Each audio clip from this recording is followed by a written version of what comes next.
ನಮಸ್ಕಾರ ಸ್ನೇಹಿತರೆ, welcome back to tech facts Kannada ಚಾನಲ್ಗೆ. ನಾನು ನಿಮ್ಮ ಮಂಜುನಾಥ್.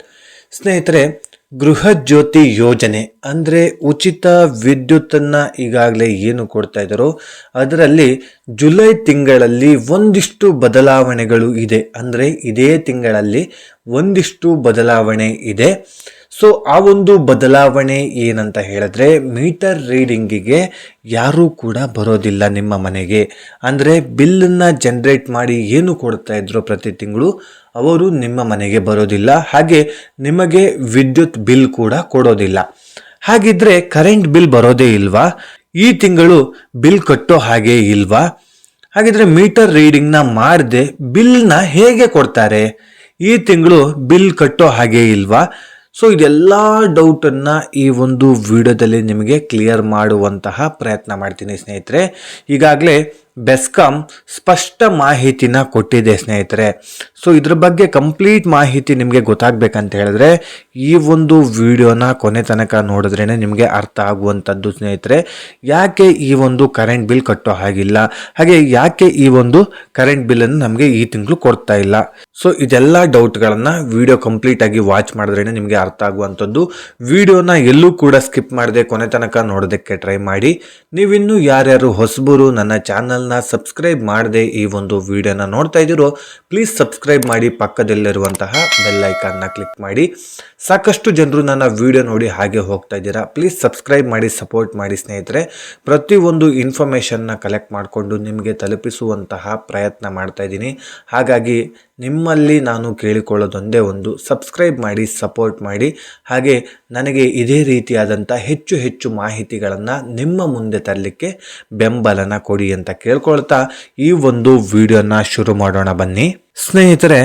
ಬೆಸ್ಕಾಂ ವ್ಯಾಪ್ತಿಯಲ್ಲಿರುವಂತಹ ಮೀಟರ್ ರೀಡರ್ಗಳನ್ನು ಗೃಹ ಜ್ಯೋತಿ ಫಲಾನುಭವಿಗಳ ಮನೆಗೆ ಪರಿಶೀಲನೆ ಕೆಲಸಕ್ಕೆ ಹಾಕಿದ್ದಾರೆ. ಸೊ ಇದೇ ಕಾರಣಕ್ಕೆ ಜುಲೈ ತಿಂಗಳಲ್ಲಿ ನಿಯಮಿತ ಮೀಟರ್ ರೀಡಿಂಗ್ ಇರೋದಿಲ್ಲ ಸ್ನೇಹಿತರೆ.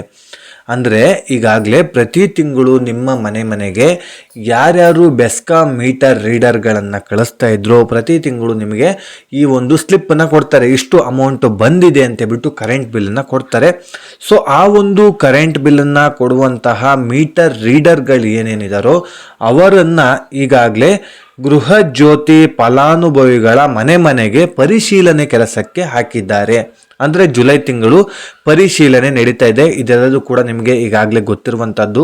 ಗೃಹ ಜ್ಯೋತಿ ಯೋಜನೆಗೆ ಅರ್ಜಿನ ಸಲ್ಲಿಸಿ ಈಗಾಗಲೇ ನೀವು ಉಚಿತ ವಿದ್ಯುತ್ತನ್ನು ಏನು ಪಡ್ಕೊಳ್ತಾ ಇದ್ದೀರೋ ಅದನ್ನು ಈಗ ಮತ್ತೆ ರಿವೆರಿಫಿಕೇಷನ್ ಮಾಡಬೇಕು ಅಂತೇಳ್ಬಿಟ್ಟು ಸ್ವತಃ CM ಆಗಿರುವಂತಹ DK ಶಿವಕುಮಾರ್ ಅವರು ಅಧಿಕೃತವಾಗಿ ಹೇಳಿಕೆನ ಕೊಟ್ಟಿದ್ರು. ಅದೇ ರೀತಿಯಾಗಿ ಈಗಾಗಲೇ ಬೆಸ್ಕಾಂ ಸಿಬ್ಬಂದಿಗಳನ್ನು ಮನೆಗೆ ಕಳಿಸ್ತಾ ಇದ್ದಾರೆ. ಸೊ ವಿದ್ಯುತ್ತನ್ನು ಪರಿಶೀಲನೆ ಮಾಡಿ ಅವರ ಡಾಕ್ಯುಮೆಂಟ್ಸನ್ನು ಕಲೆಕ್ಟ್ ಮಾಡಿಕೊಂಡು ಅರ್ಜಿನ ಹಾಕಿ ಯಾರು ಅರ್ಹರೋ ಅಂಥವರಿಗೆ ಈ ಒಂದು ಯೋಜನೆ ಕಂಟಿನ್ಯೂ ಆಗುತ್ತೆ, ಯಾರು ಅನರ್ಹರೋ ಅಂಥವರಿಗೆ ಈ ಒಂದು ಯೋಜನೆಯಿಂದ ಹೊರಗಿಡಬೇಕಾಗುತ್ತೆ ಅಂತೇಳ್ಬಿಟ್ಟು ಹೇಳಿದ್ದಾರೆ. ಸೊ ಹಾಗಾಗಿ ಆ ಒಂದು ಕೆಲಸಕ್ಕೆ ನಿಮ್ಮ ಮನೆಗೆ ಪ್ರತಿ ತಿಂಗಳು ಮೀಟರ್ ರೀಡರ್ಗಳು ಏನೇನು ಬರ್ತಾ ಇದ್ದಾರೋ ಅವರು ಈ ಒಂದು ಕೆಲಸಕ್ಕೆ ಜಾಯಿನ್ ಆಗಿದ್ದಾರೆ. ಅಂದರೆ ಈ ತಿಂಗಳು ಮಾತ್ರ, ಮುಂದಿನ ತಿಂಗಳಿಂದ ನಿಮಗೆ ಏನು ಕರೆಂಟ್ ಬಿಲ್ಲನ್ನು ಕೊಡಬೇಕು ಆ ಒಂದು ಕರೆಂಟ್ ಬಿಲ್ಲನ್ನು ಕೊಡ್ತಾರೆ ಸ್ನೇಹಿತರೆ, ಮನೆಗೆ ಬರ್ತಾರೆ. ಹಾಗಿದ್ರೆ ಈ ಒಂದು ತಿಂಗಳಲ್ಲಿ ನಮಗೆ ಕರೆಂಟ್ ಬಿಲ್ ಬರೋದೇ ಇಲ್ವಾ, ಕರೆಂಟ್ ಬಿಲ್ ಕಟ್ಟೋ ಹಾಗೆ ಇಲ್ವಾ, ಅಥವಾ ಮುಂದಿನ ತಿಂಗಳಲ್ಲಿ ಜಾಸ್ತಿ ಬಂದ್ಬಿಟ್ರೆ ಏನು ಮಾಡೋದು, ಈ ತಿಂಗಳು ಕೊಡದೆ? ಸೊ ಇದೆಲ್ಲ ಡೌಟನ್ನು ಈಗ ಕ್ಲಿಯರ್ ಮಾಡ್ತೀನಿ ನೋಡಿ ಸ್ನೇಹಿತರೆ. ಸರಾಸರಿ 3 ತಿಂಗಳ ವಿದ್ಯುತ್ ಬಳಕೆಯ ಆಧಾರದ ಮೇಲೆ ನಿಮ್ಮ ಒಂದು ವಿದ್ಯುತ್ತನ್ನು ಡಿಸೈಡ್ ಮಾಡ್ತಾರೆ, ವಿದ್ಯುತ್ ಬಿಲ್ಲನ್ನು ಡಿಸೈಡ್ ಮಾಡ್ತಾರೆ. ಅಂದರೆ ನೀವು 3 ತಿಂಗಳಿಂದ ಎಷ್ಟು ಕರೆಂಟ್ನ ಯೂಸ್ ಮಾಡಿರ್ತೀರಾ ಅಂತ ಹೇಳ್ಬಿಟ್ಟು. ಒಂದು ತಿಂಗಳಲ್ಲಿ 80 ಯೂನಿಟನ್ನು ನೀವು ಖರ್ಚು ಮಾಡಿರ್ತೀರಾ, ಅದರ ನೆಕ್ಸ್ಟ್ ತಿಂಗಳು ಬಂದರೆ 100 ಯೂನಿಟನ್ನು ನೀವು ಖರ್ಚು ಮಾಡಿರ್ತೀರಾ, ಅದರ ನೆಕ್ಸ್ಟ್ ತಿಂಗಳಲ್ಲಿ ಬಂದರೆ 120 ಯೂನಿಟನ್ನು ಕರೆಂಟ್ನ ನೀವು ಖರ್ಚು ಮಾಡಿರ್ತೀರಾ. ಸೊ ಸರಾಸರಿ 100 ಯೂನಿಟ್ ಅಂತ ಹೇಳ್ಬಿಟ್ಟು ಅಲ್ಲಿ ಕನ್ಸಿಡರ್ ಆಗುತ್ತೆ ಸ್ನೇಹಿತರೆ. ಸೊ 100 ಯೂನಿಟ್ ಕರೆಂಟಿಗೆ ಎಷ್ಟು ಬಿಲ್ ಬರುತ್ತೋ ಅಷ್ಟು ಬಿಲ್ಲನ್ನು ನಿಮಗೆ ಕೊಡುವಂಥದ್ದು ಸ್ನೇಹಿತರೆ. ಹಾಗಿದ್ರೆ ಈ ಜುಲೈ ತಿಂಗಳ ಬಿಲ್ ಮನೆಗೆ ಬಂದು ಪ್ರಿಂಟ್ ಮಾಡಿ ಕೊಡುವ ಬದಲು ಗ್ರಾಹಕರಿಗೆ SMS ಮತ್ತು ಇಮೇಲ್ ಮುಖಾಂತರ ಬಿಲ್ಲನ್ನು ಕಳಿಸಲಾಗುತ್ತೆ ಸ್ನೇಹಿತರೆ. ಅಂದರೆ ನೀವು ಫಾರ್ ಎಕ್ಸಾಂಪಲ್ ಈಗ 100 ಯೂನಿಟನ್ನು ಖರ್ಚು ಮಾಡಿದ್ದೀರಾ, ಸರಾಸರಿ ವಿದ್ಯುತ್ ಬಳಕೆ 100 ಯೂನಿಟ್ ಅಂತ ಹೇಳಿದ್ರೆ 100 ಯೂನಿಟಿಗೆ ಎಷ್ಟು ಹಣ ಆಗುತ್ತೋ ಅಷ್ಟು ಹಣನ ಒಂದು ಬಿಲ್ ರೂಪದಲ್ಲಿ ಕ್ರಿಯೇಟ್ ಮಾಡಿ ಅದನ್ನು ನಿಮ್ಮ ಮೊಬೈಲಿಗೆ, ಅಂದರೆ ನೀವು ಕರೆಂಟ್ ಬಿಲ್ ಸಂಪರ್ಕಕ್ಕೆ ಅಂದರೆ ವಿದ್ಯುತ್ ಸಂಪರ್ಕಕ್ಕೆ ಕೊಟ್ಟಿರುವಂತಹ ನಂಬರ್ ಏನಿದೆಯೋ ಮೊಬೈಲ್ ನಂಬರು, ಆ ಒಂದು ಮೊಬೈಲ್ ನಂಬರಿಗೆ SMS ಬರುತ್ತೆ. ಜೊತೆಗೆ ನೀವು ಜಿಮೇಲ್ ಕೊಟ್ಟಿದ್ರೆ ಆ ಒಂದು ಜಿಮೇಲ್ಗೆ ಮೇಲ್ ರೂಪದಲ್ಲೂ ಕೂಡ ಕಳಿಸ್ತಾರೆ. ಸೊ ಈ ಎರಡು ಮುಖಾಂತರ, ಈ ಒಂದು ಎರಡು ಇಮೇಲು ಮತ್ತು SMS ಮೂಲಕ ನಿಮಗೆ ಒಂದು SMS ಬರುತ್ತೆ. ಸೊ ಆ ಒಂದು SMS ಅಲ್ಲಿ ನಿಮಗೆ ಎಷ್ಟು ಹಣ ಕಟ್ಟಬೇಕಾಗತ್ತೆ ಅಂತ ಹೇಳ್ಬಿಟ್ಟು ಒಂದು ಬಿಲ್ ಇರುತ್ತೆ. ಆ ಬಿಲ್ಲಿನಲ್ಲಿರುವಂತಹ ಹಣನ ನೀವು ಬೆಸ್ಕಾಂ ಒಂದು ಏನು ಆಫೀಸ್ ಇದೆಯೋ ಅಲ್ಲಿಗೆ ಹೋಗಿ ನೀವು ಬಿಲ್ನ ಕಟ್ಬೋದು, ಅಥವಾ phone pay, Google pay, Paytm ಮುಖಾಂತರ ಕೂಡ ನೀವು ಬಿಲ್ನ ಪೇ ಮಾಡ್ಬೋದು ಸ್ನೇಹಿತರೆ. ಹಾಗೆಯೇ ಎಲ್ಲ ಗ್ರಾಹಕರಿಗೂ ಈ ರೀತಿಯಾಗಿ SMS ಹಾಗೆಯೇ ಏನು ಇಮೇಲ್ ಬರುತ್ತಾ ಅಂತ ಹೇಳಿ ಕೇಳೋದಾದ್ರೆ ಖಂಡಿತವಾಗ್ಲೂ ಇಲ್ಲ ಸ್ನೇಹಿತರೆ. ಎಲ್ಲ ಗ್ರಾಹಕರಿಗೂ ಅವರೇಜ್ ಬಿಲ್ ನೀಡುವುದಿಲ್ಲ. HT ಕಸ್ಟಮರ್, 40 HP ಅಥವಾ ಅದಕ್ಕಿಂತ ಹೆಚ್ಚಿನ ಮಂಜೂರಾದಂತಹ ಲೋಡ್ ಬಂದಿರುವಂತಹ LT ಗ್ರಾಹಕರು, ಸೋಲಾರ್ ರೂಫ್ ಟಾಪ್ ಅಂದರೆ SRTPV ಗ್ರಾಹಕರು ಮತ್ತು ತಾತ್ಕಾಲಿಕ ವಿದ್ಯುತ್ ಸಂಪರ್ಕ ಹೊಂದಿದಂತಹ ಗ್ರಾಹಕರಿಗೆ ನೈಜ ಮೀಟರ್ ರೀಡಿಂಗ್ ಆಧಾರದ ಮೇಲೆ ಬಿಲ್ನ ಕೊಡಲಾಗುತ್ತೆ. ಮನೆ ಬಳಕೆಗೆ ಯಾರು ವಿದ್ಯುತ್ತನ್ನು ಹೊಂದಿರ್ತಾರೋ ಅಂಥವರಿಗೆ ಅನ್ವಯಿಸುವುದಿಲ್ಲ. ಈ ಬದಲಾವಣೆ ಸ್ನೇಹಿತರೆ ಮುಖ್ಯವಾಗಿ ಯಾರಿಗಂತ ಹೇಳಿದ್ರೆ ಸಾಮಾನ್ಯ ಗ್ರಾಹಕರಿಗೆ, ಮನೆ ಬಳಕೆಗೆ ಈಗಾಗಲೇ ವಿದ್ಯುತ್ತನ್ನು ಹೊಂದಿರ್ತಿರಲ್ಲ ಅಂಥವರಿಗೆ ಕರೆಂಟ್ ಬಿಲ್ ಈ ತಿಂಗಳು ಬರೋದಿಲ್ಲ. ಈ ಮೇಲೆ ಹೇಳಿರುವಂತಹ ವ್ಯಕ್ತಿಗಳಿಗೆ, ಮೇಲೆ ಹೇಳಿರುವಂತಹ ಏನು ಕರೆಂಟ್ನ ಪಡ್ಕೊಂಡಿರ್ತಾರೋ ಅಂತಹ ಮೀಟರ್ನ ಹೊಂದಿದಂಥವರಿಗೆ ಕರೆಂಟ್ ಬಿಲ್ ಬಂದೇ ಬರುತ್ತೆ. ಸೊ ಉಳಿದಂತಹ ಪ್ರತಿದಿನ ಯೂಸ್ ಮಾಡುವಂತಹ ಕರೆಂಟ್ ಏನು ಸಾಮಾನ್ಯ ಗ್ರಾಹಕರಿರ್ತಾರೋ ಅಂಥವರಿಗೆ, ಅಂದರೆ ಮನೆಗಳಿಗೆ ಕರೆಂಟ್ ಬಿಲ್ ಬರುತ್ತಲ್ಲ ಅಂಥವರಿಗೆ ವಿದ್ಯುತ್ ಬಿಲ್ ಈ ತಿಂಗಳು ಬರೋದಿಲ್ಲ. ಆದರೆ ನೀವು ಯೂಸ್ ಮಾಡಿರುವಂತಹ 3 ತಿಂಗಳ ಸರಾಸರಿ ವಿದ್ಯುತ್ ಆಧಾರದ ಮೇಲೆ, ವಿದ್ಯುತ್ ಬಿಲ್ನ ಆಧಾರದ ಮೇಲೆ ನಿಮಗೆ ಕರೆಂಟ್ ಬಿಲ್ ಬರುತ್ತೆ. ಸೊ ಅದನ್ನು ನೀವು ಕಟ್ಟರಾಯಿತು. ನೀವು ಕೇಳ್ಬೋದು, ಈಗ ಅವರೇಜ್ ಆಗಿ ಬಿಲ್ ಕೊಡ್ತಾರೇನೋ ಸರಿ, ಇದರಲ್ಲಿ ಹೆಚ್ಚು ಅಥವಾ ಕಡಿಮೆ ವಿದ್ಯುತ್ತನ್ನು ನಾವು ಬಳಕೆ ಮಾಡಿದರೆ ಹೇಗೆ?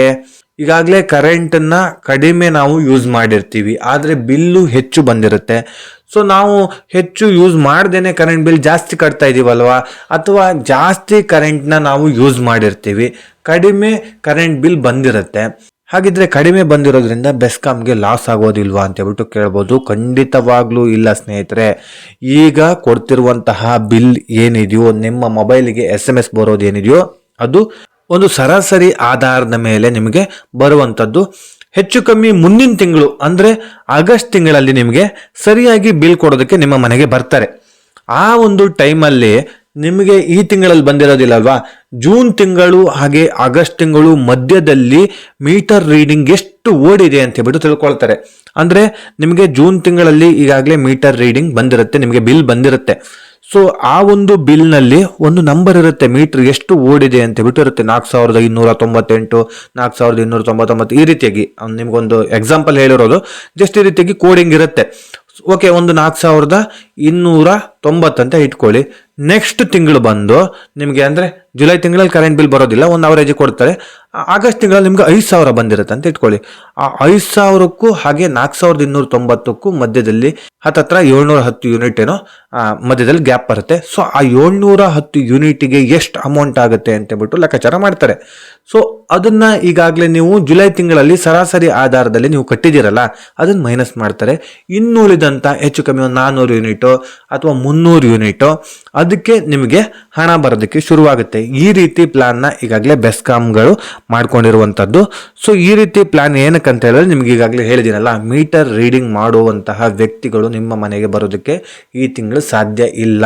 ಅವರಿಗೆ ಬೇರೆ ಒಂದು ಕೆಲಸನ ಕೊಟ್ಟಿದ್ದಾರೆ. ಗೃಹ ಜ್ಯೋತಿ ಯೋಜನೆಯ ಫಲಾನುಭವಿಗಳ ಡಾಕ್ಯುಮೆಂಟ್ಸನ್ನು ಕಲೆಕ್ಟ್ ಮಾಡ್ಕೊಂಡು ಬನ್ನಿ ಅಂತ ಹೇಳ್ಬಿಟ್ಟು ಕೆಲಸನ ಕೊಟ್ಟಿರೋದ್ರಿಂದ ಅವರು ನಿಮ್ಮ ಮನೆಗೆ ಬರೋದಿಲ್ಲ. ಸೊ ನೀವು ಯಾರು ಕೂಡ ತಲೆ ಕೆಡಿಸ್ಕೊಳ್ಬೇಕಾಗಿದ್ದು ಏನೂ ಇಲ್ಲ. ನಿಮಗೆ SMS ಬಂದರೆ ಹಣ ಕಟ್ಟಿ, ಇಲ್ಲ ಅಂತ ಹೇಳಿದ್ರೆ ಆಗಸ್ಟ್ ತಿಂಗಳಲ್ಲಿ ನಿಮ್ಮ ಮನೆಗೆ ಬರ್ತಾರೆ. ಸೊ ಆಗಲೇ ನಿಮಗೆ 2 ತಿಂಗಳ ಬಿಲ್ಲನ್ನು ಕೊಡೋದಕ್ಕೆ ಶುರು ಮಾಡ್ತಾರೆ ಸ್ನೇಹಿತರೆ. ಕೆಲವೊಬ್ಬೊಬ್ಬರು ಕೊಟ್ಟಿರುವಂಥ ಕಾಂಟ್ಯಾಕ್ಟ್ ನಂಬರ್ ಚೇಂಜ್ ಆಗಿರುತ್ತೆ, ಮೀಟ್ರಿಗೆ ಒಂದು ನಂಬರ್ ಇರುತ್ತೆ, ಆ ನಂಬರು ಈಗ ಬದಲಾವಣೆ ಆಗಿರುತ್ತೆ ಫೋನ್ ನಂಬರು. ಸೊ ಆ ರೀತಿ ಏನಾದರೂ ಆಗಿದ್ರೆ ನಿಮಗೆ ಮೆಸೇಜು ಬರೋದಿಲ್ಲ. ಓಕೆ, ಇದಿಷ್ಟು ಗೃಹ ಜ್ಯೋತಿ ಯೋಜನೆ ಬಗ್ಗೆ ಒಂದಿಷ್ಟು ಮಾಹಿತಿನ ನಿಮಗೆ ತಿಳಿಸಿಕೊಡುವಂತ ಪ್ರಯತ್ನ ಮಾಡಿದ್ದೀನಿ. ಈ ಒಂದು ವಿಡಿಯೋದಿಂದ ನಿಮಗೆ ಸ್ವಲ್ಪನಾದರೂ ಅನುಕೂಲವಾಗಿದ್ರೆ ದಯವಿಟ್ಟು ನನ್ನ ಈ ಒಂದು ಚಾನಲ್ನ ಸಬ್ಸ್ಕ್ರೈಬ್ ಮಾಡಿ, ಸಪೋರ್ಟ್ ಮಾಡಿ. ಹಾಗೆ ಈ ಒಂದು ವಿಡಿಯೋ ಇಷ್ಟವಾಗಿದ್ರೆ ಲೈಕ್ ಮಾಡಿ, ಸಾಧ್ಯವಾದಷ್ಟು ನಿಮ್ಮ ಸ್ನೇಹಿತರಿಗೆ ಈ ಒಂದು ವಿಡಿಯೋನ ಶೇರ್ ಮಾಡಿ ಅಂತ ಹೇಳ್ತಾ, ಇದೇ ರೀತಿ ಇನ್ಫಾರ್ಮೇಟಿವ್ ವಿಡಿಯೋ ಒಂದಿಗೆ ನಾನು ಮುಂದಿನ ವಿಡಿಯೋದಲ್ಲಿ ಸಿಗ್ತೀನಿ. ಅಲ್ಲಿಯವರೆಗೂ ಧನ್ಯವಾದಗಳು.